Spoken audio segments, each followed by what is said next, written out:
What's up, Cart Masters? Back with another video, this time briefly going over the new information that came out of the Tokyo Game Show Capcom presentation. Information this time around was a little light, but it's still hype nonetheless.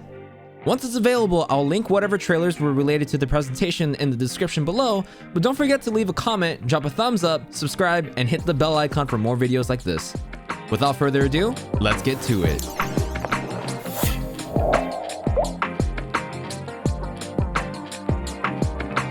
The fifth and final collaboration for Monster Hunter Rise will feature Arthur from Ghosts and Goblins Resurrection, where the thrown kunais will change into lances. Players can also earn materials to create the layered Arthur armor, in addition to a special animation when the quest is completed. Monster Hunter Rise will also be teaming up with Sonic for another collaboration to celebrate Sonic's 30th anniversary. Details will be revealed later. Some new paid DLC were also announced, specifically that of Deborah Wilson and ProZD, where you can get their voice packs. They've also been giving characters with a background to flesh them out with the game's world, in addition to the character settings that will be released so that players can recreate them in-game. Next up, we finally have the new name for our flagship monster for Monster Hunter Rise Sunbreak, Malzeno. Now, every monster in the Japanese version of Monster Hunter typically gets a classification written in Chinese characters, or kanji. According to the Japanese Twitter, Malzeno is classified as the Shokugin Ryu, which translates roughly to the Silver Baron, which really shows in the design, in not only its color, but also its chest and its posture. The more I look at it, the more I see Dracula in its design and how most depictions of Dracula are typically that of a nobleman. What also screams Dracula is especially how in the teaser trailer it looks like the Malzeno is sucking the life force or the blood of that poor Rathalos.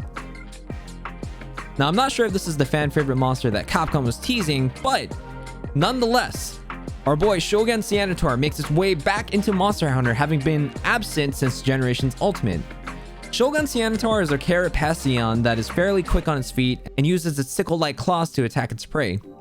The Shogun Ceanataur was one of my favorites playing Freedom Unite due to the fact that it typically boasted sharpness as an armor skill, and in Generations I believe it also gave affinity.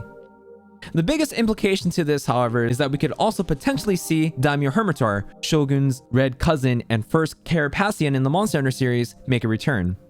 It'd also be interesting to see if we receive any new variants or potential deviants to either of these monsters as well. Now, as we already knew, Master Rank makes a return with Sunbreak and starts off with the Hunter setting off on a quest to a new base of operations separate from Chimera Village. The name of the base and what new locales will appear in Sunbreak have not yet been announced nor teased outside of what we've seen in the Castle Ruins, but hopefully we'll get more information in the very near future.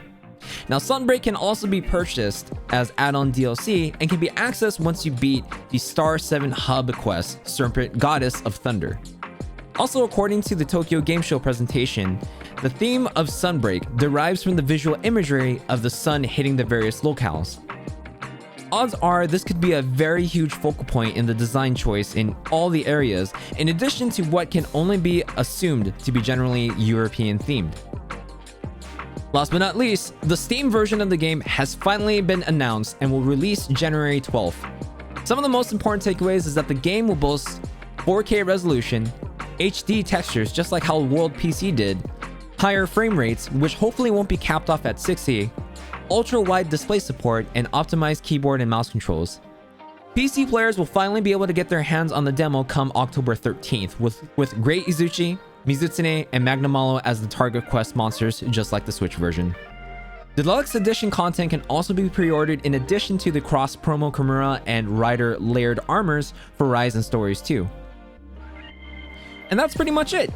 As much as I'm all pretty sure we'd like to see more information, unfortunately this is all we have for now. Regardless, I'm pretty damn hyped to see solid PC release information in addition to my boy Shogun Ceanataur make a return. What are you looking forward to with the release of Sunbreak? Let me know in the comments. Don't forget, you can also catch me streaming live on Twitch Mondays, Wednesdays, Fridays at 9 PM Pacific, where I play a variety of games including Apex Legends and Monster Hunter. If you want a cool dude to hang out with, especially when Monster Hunter Rise Sunbreak comes around, I'm your Cart Master. That's it for me, everyone. As always, stay safe, get mad, get sad, have fun, and I'll catch you all in the next video. Bye! Oh no, I'm gonna die. Oh, I'm dead. Oh no, I'm not gonna die. I could totally just life powder him, even though I'm on this side of the fence. But I'm just posing. You love me. I see him just falling down to the floor. It's hilarious. You, man. Do something useful.